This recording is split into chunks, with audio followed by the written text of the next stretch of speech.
Ang ikalawang sulat ni Pedro, unang kabanata. Mula kay Simon Pedro, lingkod at apostol ni Hesukristo, para sa inyong lahat na tulad nami tumanggap ng napakahalagang pananampalatayang mula sa ating makatarungang Diyos at tagapagligtas na si Hesukristo. Sumagana nawa sa inyo ang pagpapala at kapayapaan ng Diyos sa pamamagitan ng inyong pagkakilala sa Kanya at sa ating Panginoong Hesus. Tinanggap natin sa pamamagitan ng kapangyarihan ng Diyos ang lahat ng bagay na magtuturo sa atin upang mamuhay ng tapat sa Kanya. Ito'y dahil sa ating pagkakilala kay Hesus na Siya ring tumawag sa atin upang bahaginan tayo ng Kanyang karangalan at kabutihan. Sa paraang ito ay binigyan niya tayo ng mga dakila at napakahalagang pangako upang makaiwas tayo sa nakakasirang pagnanasa sa sanlibutan ito at upang makabahagi tayo sa Kanyang kalikasan bilang Diyos. Dahil dito, sikapin ninyong idagdag sa inyong pananampalataya ang kabutihan, sa inyong kabutihan ang kaalaman, sa inyong kaalaman ang pagpipigil sa sarili, sa inyong pagpipigil sa sarili ang katatagan, sa inyong katatagan ang kabanalan, sa inyong kabanalan ang pagmamalasakit sa kapatid, at sa inyong pagmamalasakit ang pag-ibig. Ang mga katangiang yan ang kailangan ninyong taglayin at pagyamanin upang ang inyong pagkakilala sa Panginoong Hesukristo ay huwag mawala ng kabuluhan at kapakinabangan. Ang sino mang wala ng mga katangiang yan ay mistulang bulag at nakalimot na pinatawad na siya sa kanyang mga kasalanan. Kaya nga mga kapatid, lalo kayong maging masigasig upang mapatunayan ninyong kayo ay tinawag at pinili ng Diyos. Kung ganito ang gagawin ninyo, hindi kayo matitisod. Sa ganitong paraan, kayo'y maluwag na papapasukin sa walang hanggang kaharian ng ating Panginoon at tagapagligtas na si Hesukristo. Kahit na alam na ninyo ang katotohanan inyong tinanggap at matatag na kayo rito, lagi ko pa rin kayong paaalalahanan tungkol dito. Minabuti kong sariwain ito sa inyong isipan habang ako'y nabubuhay pa. Alam kong hindi na ako magtatagal sa buhay na ito, ayon sa ipinahayag sa akin ng ating Panginoong Hesukristo.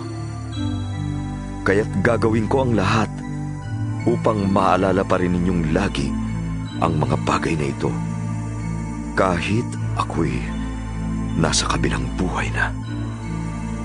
Ang ipinahayag namin sa inyo tungkol sa kapangyarihan at muling pagparito ng ating Panginoong Hesukristo ay hindi mga alamat na katha lamang ng tao. Nasaksihan namin ang kanyang kadakilaan nang tanggapin niya mula sa Ama ang karangalan at kapurihan. Ito'y nangyari nang marinig namin ang tinig mula sa dakilang kaluwalhatian ng langit. Ito ang pinakamamahal kong anak. Siya ang lubos kong kinalulugdan. Narinig namin ito mula sa langit, sapagkat kami kasama niya sa banal na bundok. Kaya naman lalong tumibay ang aming paniniwala sa ipinahayag ng mga propeta.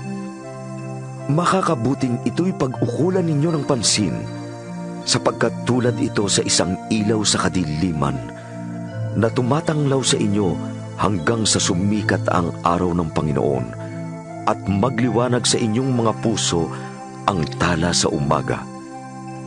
Higit sa lahat, unawain ninyong walang makakapagpaliwanag ng alinmang propesiya sa kasulatan sa sariling kakayahan, sapagkat ang pahayag ng mga propeta ay hindi nagbuhat sa kaisipan lamang ng tao.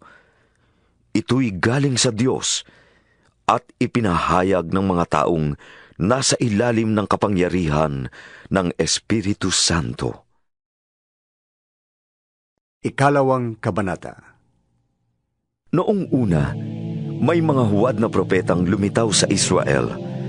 Gayon din naman, may darating sa gitna ninyo ng mga huwad na guro. Lihim silang magtuturo ng mga maling aral na ang dulot ay kapahamakan. Pati ang Panginoong nagligtas sa kanila ay kanilang itatakwil. Kaya't di magtatagal at sila'y mapapahamak. At marami silang mahihikayat na sumunod sa kanilang kahalayan. At dahil dito, pati ang daan ng katotohanan ay mapaparatangan ng masama. Sa kanilang kasakiman, lilinlangin nila kayo sa pamamagitan ng kanilang mga matatamis na salita para lamang sila yumaman. Matagal nang nakahanda ang hatol sa kanila at ang pupuksa sa kanila ay hindi natutulog. Hindi pinatawad ng Diyos ang mga anghel na nagkasala. Sila'y itinapon sa impyerno kung saan sila'y iginapos sa kadiliman upang doon hintayin ang araw ng paghuhukom. Dahil sa kasalanan ng tao noong unang panahon, ginunaw ng Diyos ang daigdig sa pamamagitan ng baha. Wala siyang iniligtas maliban kay Noe na nangaral tungkol sa matuwid na pamumuhay at ang 7 niyang kasama. Sinumpa at tinupok ng Diyos ang mga lungsod ng Sodoma at Gomora upang maging babala sa masasama tungkol sa kanilang kasasapitan. Ngunit iniligtas ng Diyos si Lot, isang taong matuwid, na lubhang namigati dahil sa mga kahalayang ginagawa ng masasama noong panahon niya. Naghihirap ang kalooban ng matuwid na taong ito sa kasamaang nasasaksihan niya araw-araw habang siya'y nakatira doon. Alam ng Panginoon kung paano ililigtas mula sa mga pagsubok ang mga tapat sa Kanya at kung paanong parurusahan ang masasama hanggang sa araw na sila'y hatulan. Lalo na ang sumusunod sa mahalay na nasa ng katawan at humahamak sa kapangyarihan ng Diyos. Pangahas at mapagmataas ang mga huwad na gurong binabanggit ko. Wala silang pakundangan sa mga tagalangit at sa halip ay nilalapastangan pa nila ang mga ito. Samantalang ang mga anghel na higit na malakas at makapangyarihan ay hindi gumamit ng panlalait sa kanilang paghaharap sa Panginoon ng sakdal laban sa kanila. Ang mga taong ito'y parang mga hayop na walang isip at ipinanganak upang hulihin at patayin. Kinakalaban nila ang mga bagay na hindi nila nauunawaan, kaya't papatayin din sila tulad ng maiilap na hayop. Pahihirapan sila gaya ng pagpapahirap nila sa iba. Ang kaligayahan nila'y ang hayagang magpasasa sa nasa ng laman. Dumadalo pa sila sa inyong salo-salo, ngunit kahiya-hiya at kasiraang puri ang kanilang ginagawa. Ikinatutuwa nilang kayo'y kanilang nalilinlang. Wala silang hinahanap, kundi mga babaeng mapag-aaliwan nila. Wala silang sawa sa paggawa ng kasalanan. Itinutulak pa nila sa pagkakasala ang mahihina. Sila'y mga sakim at sila'y isinumpa. Lumihis sila sa matuwid na landas at naligaw. Tinularan nila si Balaam, anak ni Beor, na nagpahalaga sa bayad sa paggawa ng masama. Dahil dito, siya'y sinumbatan ng kanyang asno na nagsalitang parang tao upang siya'y sawayin sa kanyang kabaliwan. Ang nakakatulad ng mga huwad na gurong ito ay mga batis na walang tubig at ulap na itinataboy ng malakas na hangin. Inilaan na ng Diyos ang kadiliman para sa kanila.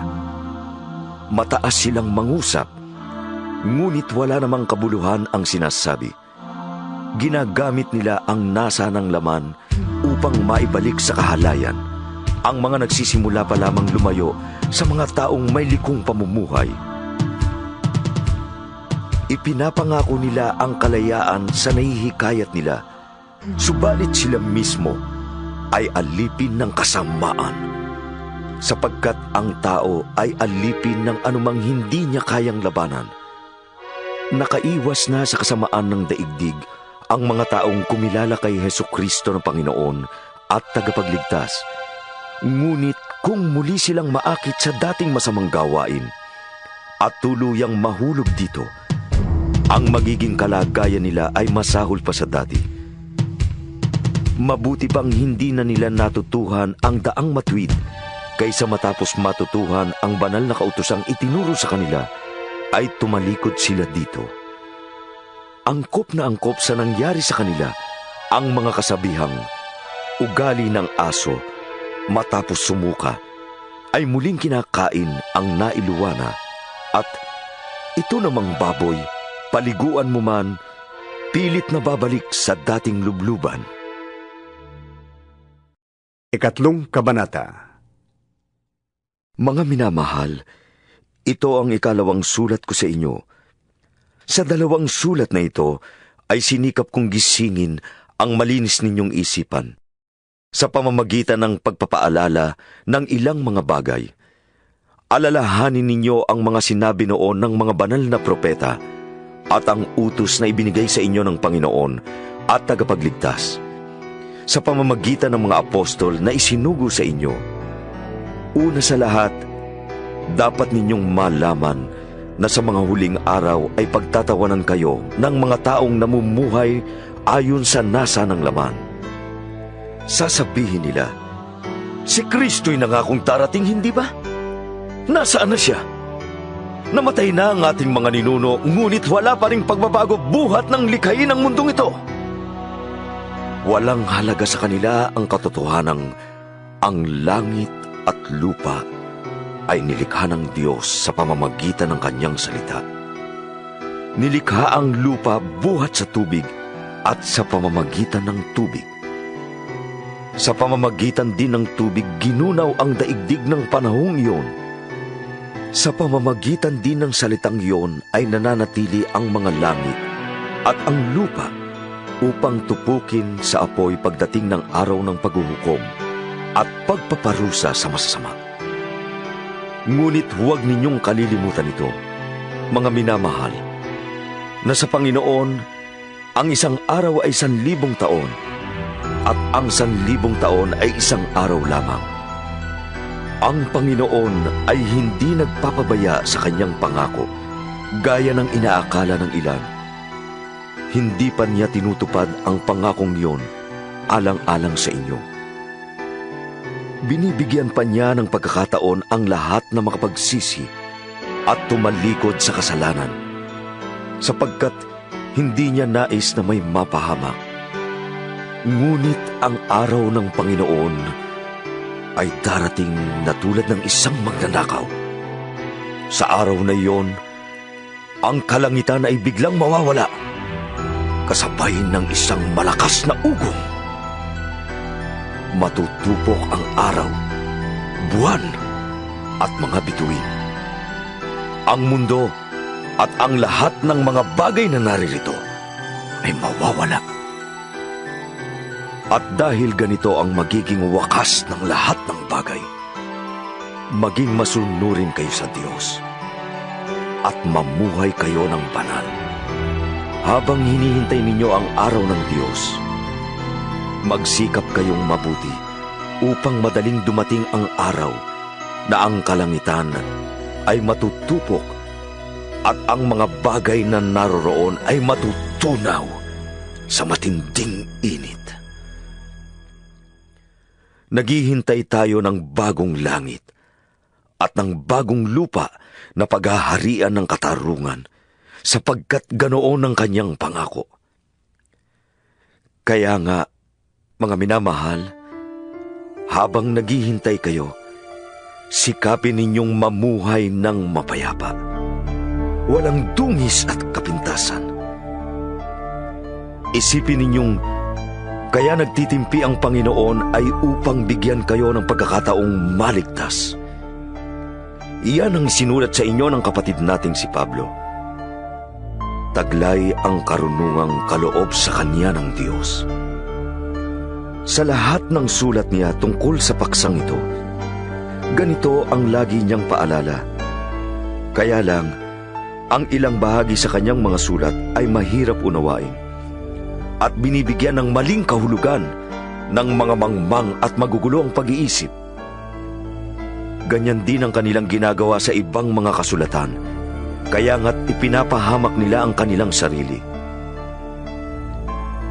Ngayong ito'y alam na ninyo, mga kapatid, dapat kayong mag-ingat upang huwag kayong mailigaw ng mga taong walang sinusunod na batas.